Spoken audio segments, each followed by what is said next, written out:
എല്ലാവരും പേടിക്കുന്ന ഘട്ടമാണ് പരലോകം. എല്ലാരും പേടിക്കും.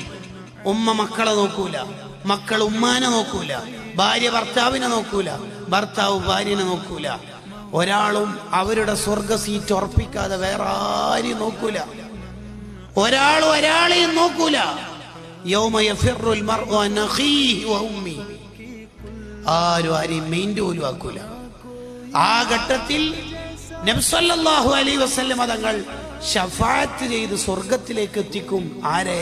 സ്വലാത്തിൽ നിന്നവരെ. അങ്ങനെ ത്വബറാനി ഇമാമിന്റെ ഹദീസിലുണ്ട്, രാവിലെ 10 വൈകുന്നേരം 10 ഒരാൾ സ്വലാത്തെല്ലിയാൽ കുന്തു ലഹു ശഫീഅൻ യൗമൽ ഖിയാമ, ആഖിറത്തിൽ അയാൾക്ക് ഞാൻ ശുപാർശകനാകുന്നു.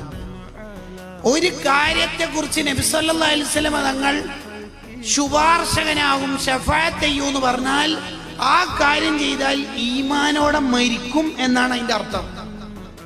എങ്ങനെ? ഏതെങ്കിലും ഒരു കാര്യത്തിനെ കുറിച്ച് ഹദീസിൽ ഓഫർ വരികയാണ്, ഈ കാര്യം ചെയ്താൽ നബി സല്ലല്ലാഹു അലൈഹി വസല്ലം തങ്ങളുടെ ശഫാഅത്ത് കിട്ടും. അതിന്റെ അർത്ഥം എന്താണെന്നറിയോ? അക്കാര്യം ചെയ്താൽ അയാൾ ഈമാനോടെ മരിക്കുള്ളൂ. കാരണം ഈമാനുള്ളവർക്കേ ശഫാഅത്ത് കിട്ടുള്ളൂ.